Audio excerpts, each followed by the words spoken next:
Hey, today we'll be reading in the King James Bible, Romans chapter 3. Please read along. Romans 3 says here, "What advantage then hath the Jew, or what profit is there of circumcision?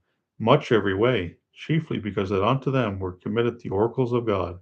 For what if some did not believe? Shall their unbelief make the faith of God without effect? God forbid. Yea, let God be true, but every man a liar. As it is written, that thou mightest be justified in thy sayings, and mightest overcome when thou art judged. But if our unrighteousness commend the righteousness of God, what shall we say? Is God unrighteous who taketh vengeance? I speak as a man.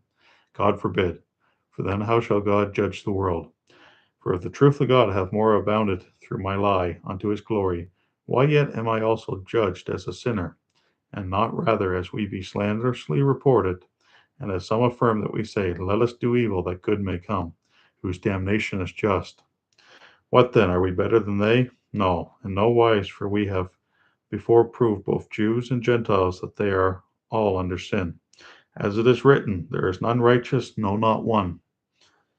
There is none that understandeth, there is none that seeketh after God. They are all gone out of the way, they are together become unprofitable. There is none that doeth good, no, not one.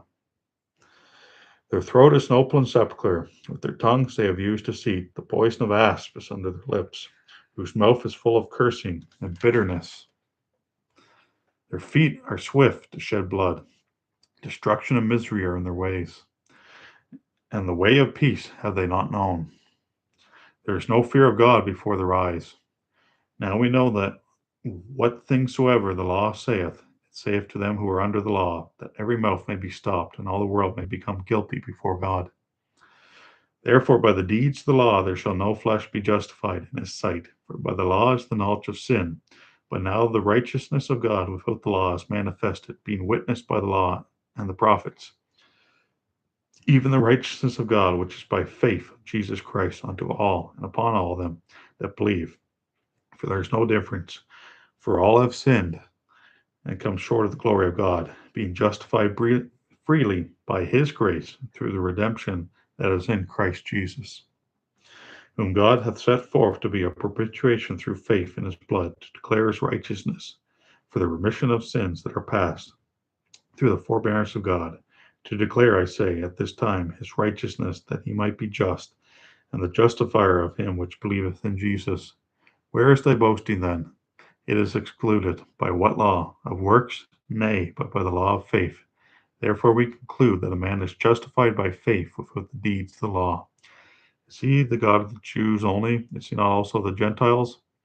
Yes, of the Gentiles also, seeing it is one God which shall justify the circumcision by faith and uncircumcision through faith.